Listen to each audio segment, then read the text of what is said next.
बिस्मिल्लाहिर्रहमानिर्रहीम। आबादगार साथियों, अस्सलाम वालेकुम। शाम जो पहर अब्बास फार्म तालुको शहदादपुर ज़िले सांगड़ ते मौजूद आहियूं। सभई दोस्त सुञाणींदा मूंखे मोहम्मद ख़ान वसाणो जो नालो आहे।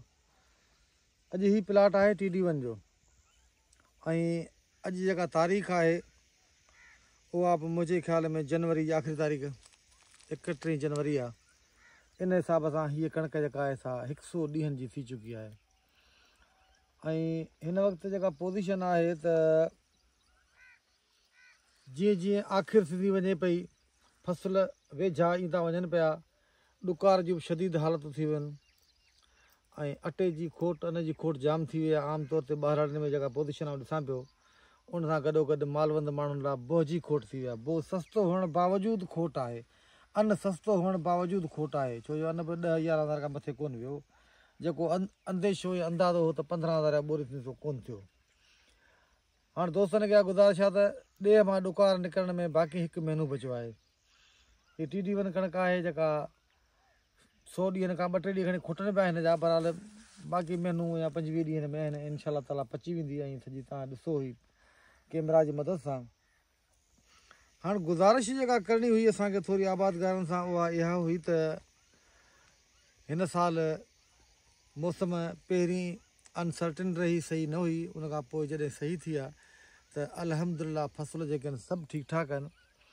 TD1 में जेको हिकिड़ो मूंखे फॉल्ट नज़र आयो उहो तव्हां दोस्तनि सां शेयर कयां थो ऐं तव्हां पंहिंजे फसलुनि में बि ॾिसिजो त TD1 ॾिसो दाणू त माशाल्लाह ज़बरदस्त थियो आहे। कैमरा जी मदद सां ॾिसो माना वॾो थी वियो आहे, मोटो, छो जो हुनखे असां पोटाश वग़ैरह या ॿियूं अहिड़ियूं शयूं ज़िंक वग़ैरह ॾिना आहिनि, उन करे हिनजी भराई जेका आहे मुकमिल थी आहे। दाणू हेठियूं थोरी चोटी वारो सभु माना इक्वल पोज़ीशन में मोटा थी विया आहिनि। पर संग जी जेका घरनि जो तइदादु 17-18 हुअणु घुरिजे न, इहो असां न करे सघिया आहियूं। जेको हिन में हीअ त खणी संग ड्रिगो आहे भला बने वारो आहे, पर आम तौर ते संगनि में हिन में जेके आहिनि से 13-14 घर आहिनि। मूं सॼी हिनखे ॾिठो आहे, हिन जी डेटा वरिती अथमि त इहा जेका हुअणु घुरिजे 16-17 हुअणु घुरिजनि, उहे कोन पिया थियनि। बाक़ी हीअ लॻल सुठी आहे। ऐं ॿी ॻाल्हि हीअ आहे त हिन साल मुंहिंजे हिसाब में त ख़ासि तौर ते मुंहिंजी जेको भाॼी फार्म आहे संजराणी फार्म, उन ते कणिक मूं ॾिठी आहे त जेका असां पाछाटी कई आहे नवंबर जे 6-7-8 तारीख़ुनि खां पोइ कई आहे लेट में, कणिक ॾाढी भली थी आहे। ॿुड़ो जाम आयो अथव, हर शइ थी आहे हद खां वधीक, पर हेठि सॼी फिकी थी वई आहे। फिकी थी आहे त जेका पाण रती महसूसु कंदा आहियूं या चवंदा आहियूं त रती माना हेड वांगुरु ॿूर छॾींदी आहे, कपिड़े खे फिको कंदी आहे, या उन सां गॾोगॾु जीअं कट चऊं अहिड़े हिसाब जी थींदी आहे।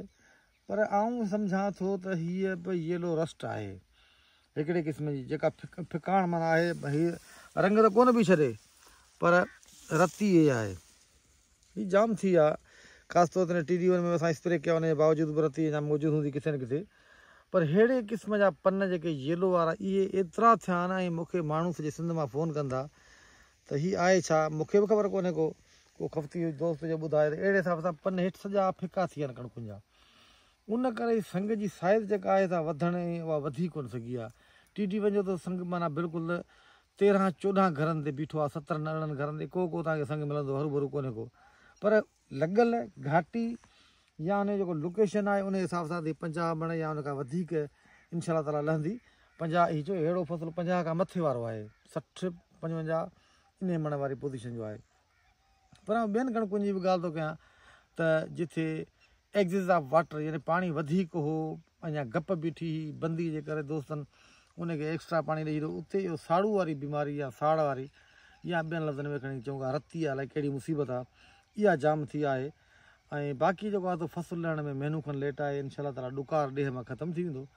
ऐं इहा मालूमात जेका तव्हां दोस्तनि सां शेयर कई, तव्हांजी वॾी महिरबानी।